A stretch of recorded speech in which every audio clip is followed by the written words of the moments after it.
I haven't been sleeping well lately. Well, I never do, you see.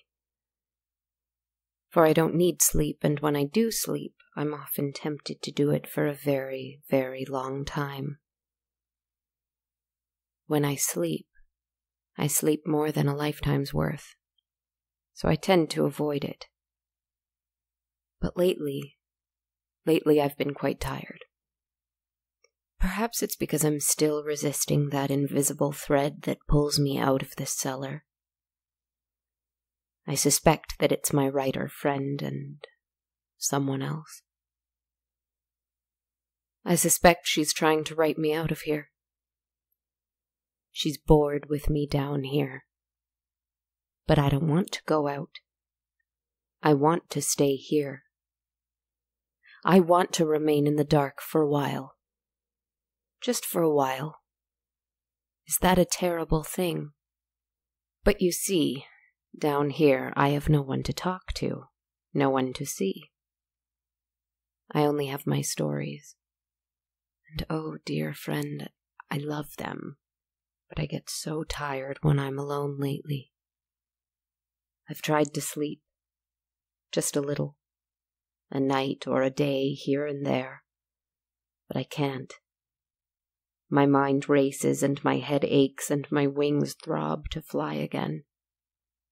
I wish I could get out of here and fly a bit, but I just don't trust myself when it comes to where I might fly to, who I might fly to. I'm getting tired, friends.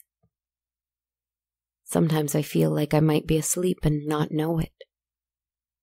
That's how slowly the nights creep by. Or how fast. It's hard to tell. Do you know that sensation? The one where you're certain you haven't slept a wink, and yet the sun appears to be rising out of nowhere? Or sometimes it's the other way around. You feel as though you have slept and slept and slept, and yet the morning just won't come, no matter how badly you want it to. You know that I am confused about time lately.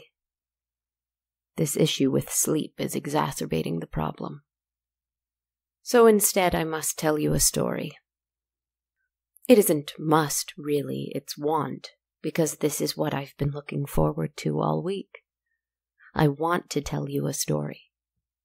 While I can't sleep and the sun won't rise, I will tell you a story. Once, a young girl found herself in an empty old castle.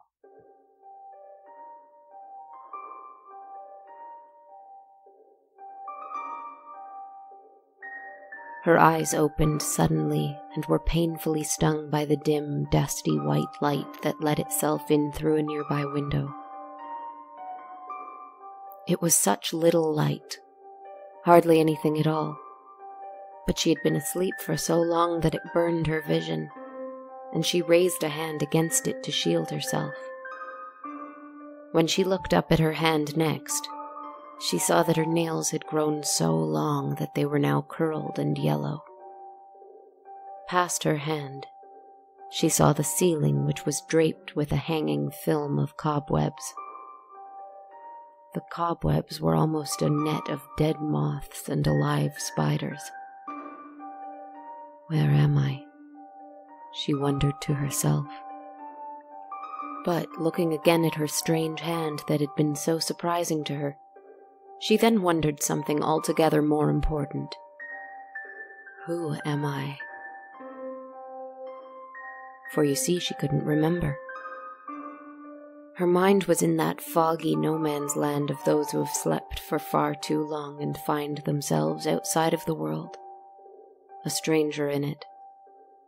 Her throat was sore and her mouth was parched, and she knew she ought to find water, though the idea of it turned her stomach.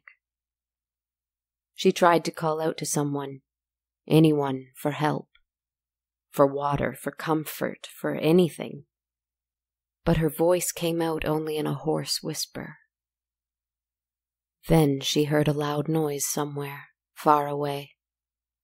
She remembered that she had, in fact, been woken up by a loud and distant sound. She wasn't alone here, wherever she was. She sat up, slowly, for her muscles were stiff and sore. She could almost hear the bones in her spine cracking as she forced them to hold her up. And when she got to her feet, her legs seemed so weak and frail that she thought she might collapse. She didn't. Every step she took was careful, calculated, steady and rhythmic. She didn't realize it quite yet, but she walked with excellent posture in an almost noble, regal gait. This was natural to the memory of her muscles, but it also came naturally because she had to move so slowly and carefully to keep herself up. She went to the window. The light streamed in little patches, for the window seemed to be caked in a kind of crawling vine, thick with wild black thorns. She tried to see beyond them, and she did see little glimpses of green land and blue sky. But the window was so dusty and covered with grime that she couldn't tell the colors of them. She longed to see them unimpeded. Still, the breathtaking image of open air and land made her gasp. The moment she did, she breathed in deeply, and she coughed painfully, for the air was so stale and thick. And the noise continued, somewhere below and far away. She could only hope that whoever it was friend and not foe. As she walked out of the room and into a dusty, cloudy hallway, her vision seemed to swim with images other than just dust and spiders now, as if in a waking dream. Memories of a time she couldn't remember. A castle, much lovelier than this one. Smiling faces looking at her with love and adoration. Some warm and ordinary, others strange and lovely with bright and inhuman colors in their eyes and face. But all kind and loving, except for one. One was cruel and hard and looked at her with yellow eyes that seemed to hate her for no reason that she knew. "Are you the reason I'm here?" she thought to herself, and though the face remained unchanging, she could swear she heard a woman's voice calling to her, saying, "Wake up, child. Wake up and see." And she followed the voice, through a hall, down winding stairs, exploring this place she did not know or understand. Sometimes her eyes would close a little, but her feet would keep moving. Sometimes her eyes would be open, and she'd still see faces or feel someone watching her, as if she were dreaming with her eyes open. When she asked herself if she was lucid, she couldn't answer the question, for she'd been asleep for so long, it seemed, that she no longer understood what lucidity was. And besides, the reality that was outside of the window seemed so different than her dreaming, dusty, voiceless world, that perhaps it didn't matter whether or not she was truly awake. However, when all you do is dream, and you know nothing of the world outside of your own closed eyes, what is real? Pardon me for a moment if I sound a little too philosophical. Perhaps a mid-story discussion like this isn't right or wanted, but I think about this often. I, you see, live in a world of memories. Every week I tell you a story from my past. If you call it fiction, that's all right too. A world of fiction is equally open to discussion. Perhaps you'd like to live in the world of my fiction, or my memories. I prefer to live in a world where I've met strange, tormented, and dreadful creatures. So I spend quite a good deal of time telling you these stories. And if you spend a good deal of time listening to them, then yes, welcome to my world indeed. But there are worlds outside of this one. Worlds that are less dark, less mystical, and more difficult, and at times more painful. Our shy and confused writer lives in a world like that. Or she used to before I came along, surely. Everyone exists in their own world. Right now, yours is my voice, and this tale about a girl who wandered in an ancient castle in a dream state. That is your world right now. Her world, the girl in the castle, was one of a misty gray, the color of cobwebs and the layer of dust over her skin. But it was lit up by dreams of colorful fairy folk who loved her, and one in particular who seemed not to. Imagine her world for a moment. Imagine seeing only thorns and vines and spiders, and sometimes extremely lovely and horrific faces. Are you there? Or are you still in the world of my voice? Shadows and my voice.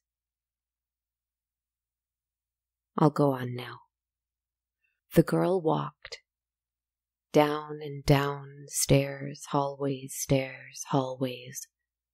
until she found the front door on one level. The elegant stairs stopped, and she was in a beautiful, grand hall whose walls were lined with gold-framed mirrors and paintings that were so faded she couldn't make them out. Or was it the blurriness of the dream realm she now walked in? She couldn't tell. But she sighed at the sight of it, though the sound that came from her throat was still dry and cracked.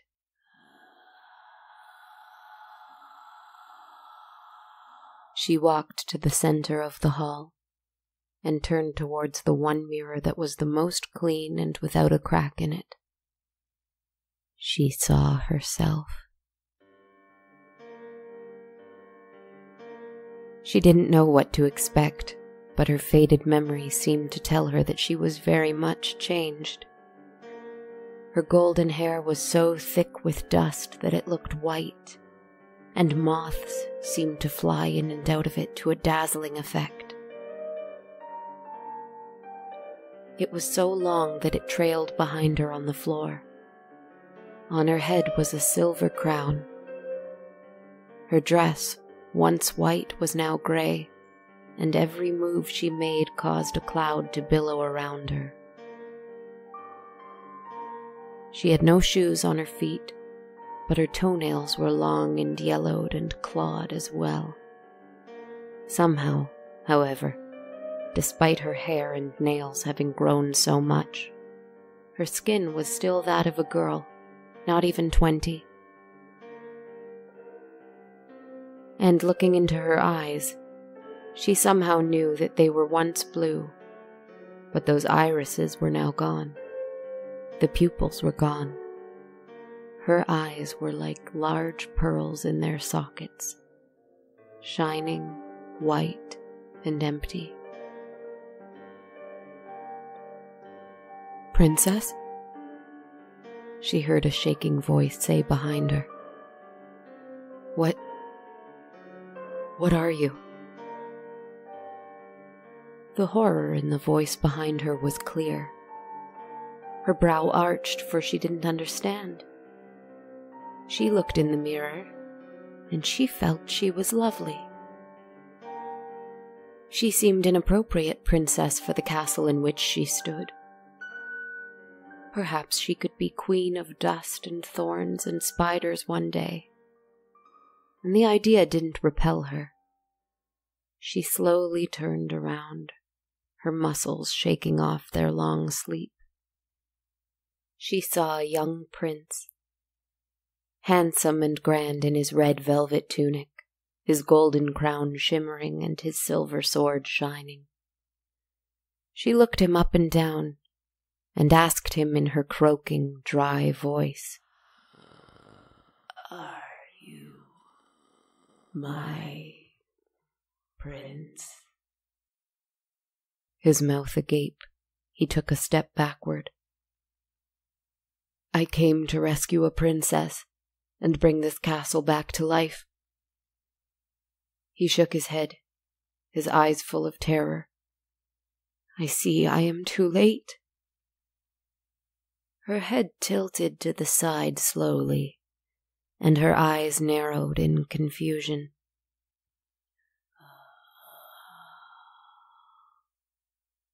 "Are you?" And in her memory, she saw ages and ages of herself waiting, sleeping, for a prince, any prince, and none came. She dreamed and dreamed of a prince who would come and wake her up. Will you wake me up? The prince dropped his sword. He too was only a boy, her age, or at least the age she was when she first fell asleep. The poor thing was shaking. "No," he whispered. And she took slow, stiff, pained steps towards him.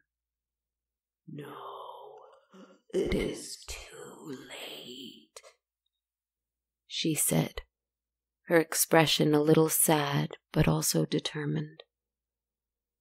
"Wake him up, child." She heard a voice in her memory call to her. She saw the fairy with yellow eyes for a moment, and she understood what she must do. "Wake up anyone who dares enter here." He cowered against a mirror, trying desperately not to look into those eyes. He had come here to kiss a sleeping princess and return home with a bride, but he only found this. And he wanted to be home, warm in bed, pretending that this was a nightmare. He squeezed his eyes shut and cried, "This is a nightmare." And the princess was right in front of him now. She smiled gently and touched his face with a frigid hand that rained dust from it. "No," she whispered, "it is a dream." And he opened his eyes and let himself be dazzled by the pearl-like ones that looked at him. Despite his fear, curiosity, the same curiosity that brought him to this castle in the first place, took over, and the prince who had hoped to kiss the princess found himself being kissed by this wretched princess. He closed his eyes. The dust in her lungs flooded his mouth, and somewhere he could hear someone laughing, cruelly and victoriously.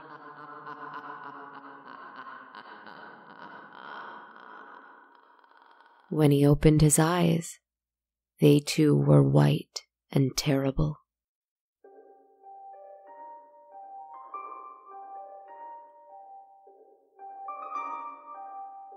Listless, empty and terrible, the queen and king of spiders and thorns and dust walked the halls in their state of dreaming half-sleep,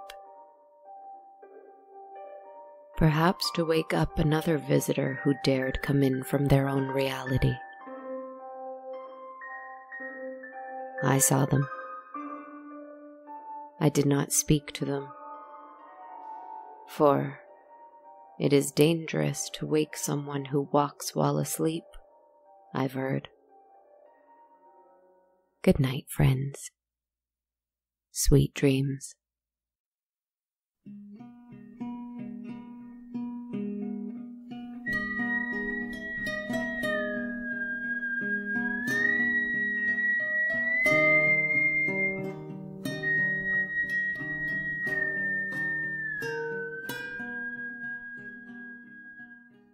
Hello and good evening. This is Kristen. In case you don't know, I'm the writer, producer, performer, podcaster, etc. for On a Dark, Cold Night. Thank you so much for listening in to episode 69 with me tonight. I hope your summer's off to a great start. I'd like to send a thank you to Tashana Lynn, who recommended the show on Facebook and left a lovely message that reads, "Have been completely addicted since I found it. Love the narrator's voice and the stories. Absolutely recommend." Wow, thank you so much for taking the time to share your thoughts, Tashana. I appreciate it so much, and I'm so happy you're enjoying the show. If you're enjoying the show and want to help out like Tashana Lynn, leaving a review on our Facebook page, iTunes, or Stitcher would be so awesome, and I'll likely shout you out here if you do.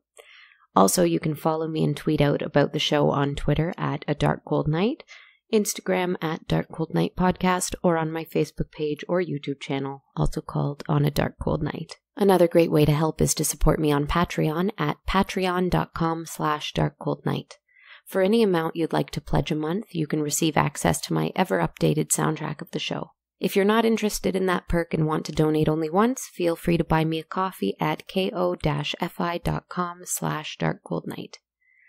You can also buy some wearable merch if you'd like a sweet On a Dark Cold Night t-shirt or hoodie. These are available at bonfire.com/on-a-dark-cold-night. Finally, if you're able to listen to the show on the Radio Public app, that would be wonderful. Every listen goes towards me as your podcaster being paid for my work, and it's totally free for you to use, so check out Radio Public if you can. Thank you again for joining me tonight. I hope you liked this little fairy tale of mine. Have a wonderful night. Until next time.